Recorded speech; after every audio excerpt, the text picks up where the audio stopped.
देखिए, अभी हम लोग सिवान में हैं और बिहार में जिस तरह की समस्या है उनसे रूबरू हो रहे हैं, क्योंकि अगर आप कल ताकतवर होते हैं तो आपको ये भी पता होना चाहिए कि आपको क्या क्या मुद्दों पे काम करना है। तो बिहार में तमाम तरह की समस्याएं हैं और अभी जो सबसे बड़ी समस्या है वो दलित सुरक्षा की बनी हुई है कि यहाँ पे जो है दलितों पे बहुत अत्याचार हो रहे हैं और इन सब हत्या के जिम्मेदार जो हैं वो मुख्यमंत्री हैं, क्योंकि उनके राज में सब चीज़ें हो रही हैं और झूठ बोल बोल के उन्होंने वादे किए जनता से, उन वादों पे खरे नहीं उतरे। पिछले 15 साल की सरकार उनकी रही है, तमाम तरह के वादे किए गए लेकिन आज तक गरीबी नहीं मिटी। और जो एक छोटी समस्या बाढ़ की थी जिससे हर बार हजारों लोग लाखों लोग प्रभावित होते हैं, उस पर काम नहीं किया गया। तो इससे स्पष्ट होता है कि उनकी नीति जो है, उनकी नीयत जो है वो जनता के प्रति, गरीबों के प्रति अच्छी नहीं है। ना उनको न्याय देना चाहते हैं, ना ही वो उनकी व्यवस्था को मजबूत करना चाहते हैं। तो मैं बिहार में घूम रहा हूँ, बिहार के लोगों से बात कर रहा हूँ, बिहार की समस्याओं को जान रहा हूँ, संगठन की मजबूती का ध्यान रख रहा हूँ। अगले एक हफ्ते बाद जो है प्रत्याशियों की घोषणा जो है बड़ी प्रेस कॉन्फ्रेंस करके बिहार में पटना में की जाएगी। लेकिन जिस तरह से यहाँ दलितों पर अत्याचार हो रहा है उस बात को, और जो दलितों में जो उबाल है वो ये स्पष्ट करता है कि इस बार डबल इंजन की सरकार जो है वो सत्ता में नहीं आएगी। दलित पूर्ण रूप से मन बना चुका। मैं यही चेक कर रहा था कि क्या कुछ चल रहा है। हमारे नौजवान मन बना चुके हैं कि अब वो इस गुलामी से, अत्याचार से मुक्ति चाहते हैं। मुख्यमंत्री नीतीश कुमार ने ये कहा है कि अगर दलित वर्ग की किसी आदमी की हत्या होती है तो उसके परिवार को सरकारी नौकरी दी जाएगी, क्या कहेंगे सर? मैं 10 मामलों तो मैं तो खुद आ चुका हूँ बिहार में। पहली बात तो यह है कि उनके जो गुरु हैं, उनके जो मुख्य आदमी बैठे हुए हैं, जो उनकी सरकार के साथ गठबंधन उनका है, वो सरकारी डिपार्टमेंट खत्म कर रहे हैं, निजीकरण कर रहे हैं।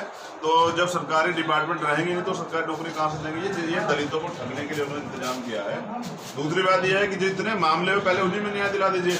आप आगे की बात कर रहे हैं, आप आगे के बारे में सोच रहे हैं कि दलित वोट करे तो फिर उनको जो है क्या क्या प्रभावी बात भेजें। अब वो चाहते हैं कि दलित अपने बाप की हत्या करे और नौकरी ले ले। दलित समाज के लोग स्वाभिमानी हैं, संघर्षशील हैं, वो अपनी मेहनत से नौकरी लेते हैं। तो मैं ये स्पष्ट कर दूं कि दलित समाज के लोग उनके बहकावे में नहीं आने वाले हैं। अगर उन्होंने न्याय दिया होता, दलितों को सुरक्षा की ज़्यादा जरूरत है, न्याय की ज़्यादा जरूरत है, नौकरियों की जरूरत है, लेकिन हत्या करके नौकरी की जरूरत दलितों को नहीं। ये यात्रा का मुख्य वजह क्या है? तो चुनाव से जोड़ के इसको देखा जाए।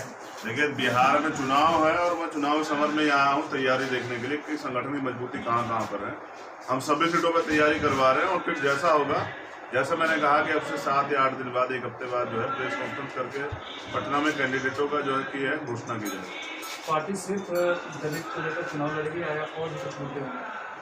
अभी तो मैंने जो प्रेजेंट टाइम में चल रहा है उसकी बात आपसे रखी है। जब चुनाव होगा तो सारा मैनिफेस्टो आपके सामने रखा जाएगा। सबसे ज़्यादा जरूरी बिहार में रोजगार है, रोजगार से बुरा हाल है, लेकिन सरकार को कोई फिक्र नहीं है।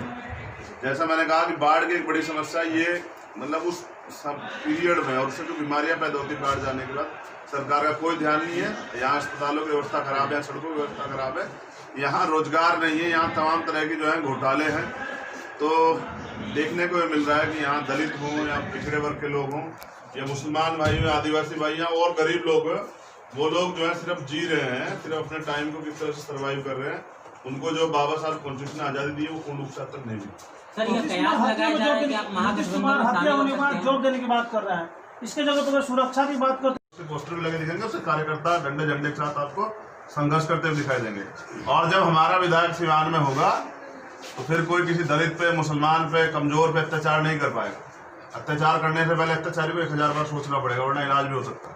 तो मूंछों पर ताव रखने के लिए आप जाने जाते हैं, वैसे भी क्या लगता है इस बार बिहार विधानसभा चुनाव में भी अपनी ताकत को अच्छे से दिखाएं? देखिए, मैं पूरा प्रयास कर रहा हूँ, क्योंकि यहाँ क्या है कि तमाम जगह समस्या है। बहुत सारी जगह तो बाढ़ से क्षेत्र डूबा, सब जगह नहीं पहुँच पा रहे, लेकिन जहाँ जहाँ पहुँच पा रहे हैं वहाँ जनता को तैयार कर रहे हैं। बाकी और प्रयास करेंगे, जैसे जैसे चुनाव आगे बढ़ेगा बहुत तेजी बढ़ेंगे। सिवान में किस तरह का कार्यक्रम है?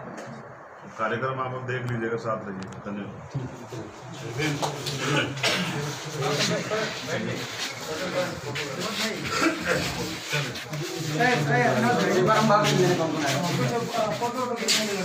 बाइक रैलियां भी है क्या?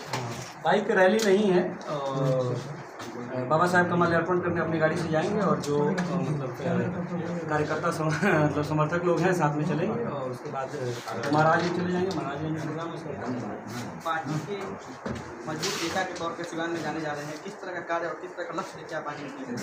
देखिए, सिवान को बदलने का हमने एक संकल्प लिया है, और जो ये 30 साल से सिवान झेल रहा है, तुम नहीं तो मैं नहीं तो तुम, और लोगों के, सिवान के लोगों के लिए जो विकल्प छोड़ा है पॉलिटिकल पार्टीज ने, ये एक राजतांत्रिक सिस्टम इन्होंने बता दिया है कि बड़ी पार्टियों ने जिस कैंडिडेट को डिक्लेयर कर दिया वही कैंडिडेट बनेगा, दूसरा कोई नहीं बनेगा। तो ये नहीं होने वाला है। अब सिवान की जनता आज बता देगी सबको कि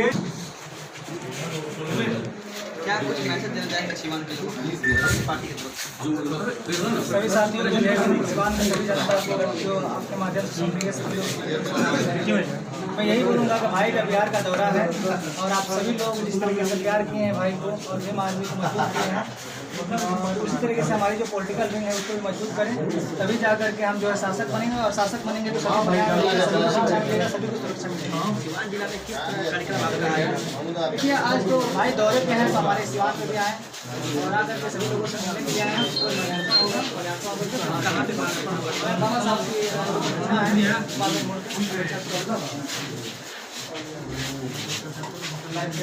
की